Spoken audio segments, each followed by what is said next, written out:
Commencez par préparer la pâte brisée. Mettre dans un récipient les 240 g de farine. Ajouter les 120 g de beurre à température ambiante. Puis les 30 g de sucre et la grosse pincée de sel.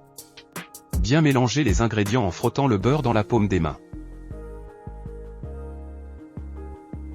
Mélangez les ingrédients jusqu'à obtenir un mélange bien sablé.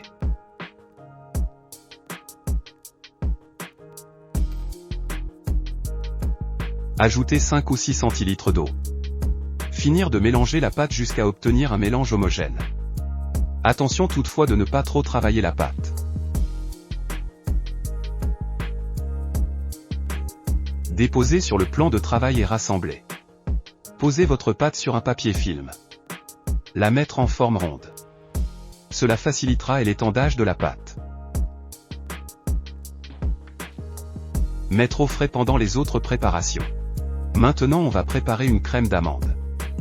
Mettre dans un récipient les 60 g de beurre passé 20 secondes au micro-ondes. Servez-vous d'un fouet pour mettre ce beurre en pommade. Ajoutez les 60 g de cassonade et continuez à mélanger.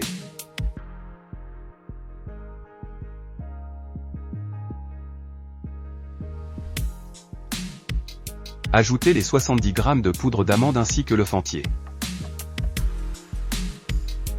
Continuez à mélanger jusqu'à absorption complète de tous les ingrédients. Continuez le mélange encore 30 secondes.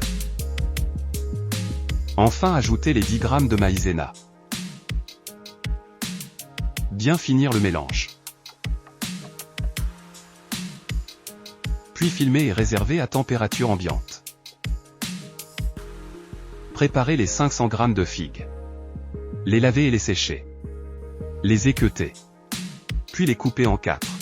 Ici j'ai utilisé un moule de 24 cm de diamètre et de 3 cm de haut. Sortir la pâte du frigo et l'étendre sur une épaisseur d'environ 5 mm. Le disque de pâte doit être un peu plus grand que votre moule. Enroulez la pâte sur le rouleau à pâtisserie. Puis venir le déposer sur le moule en le centrant bien. Bien foncer le moule en faisant bien adhérer la pâte au bord. Puis rabattre un peu le surplus. Et à l'aide du rouleau couper l'excédent de pâte. Garnir le fond de tarte avec la crème d'amande. Bien répartir à l'aide d'une spatule coudée. Puis déposer par-dessus les morceaux de figues. Mettre la peau en dessous. Bien serrer les figues. En les enfonçant légèrement.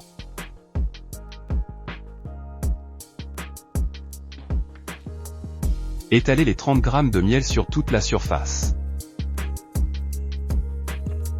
Saupoudrer par-dessus quelques pincées de cardamome.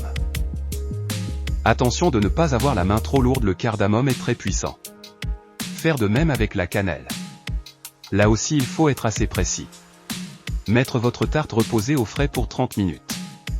Plus tard préchauffez votre four à 190 degrés. Enfournez votre tarte pour environ 35 à 40 minutes. Si la tarte colore trop vite, baissez un peu la température. Laissez refroidir quelques instants puis démoulez votre tarte. Il ne vous reste plus qu'à laisser refroidir. Et à déguster. Bonne dégustation. Et à très bientôt pour une nouvelle recette sur Ma Petite Pâtisserie.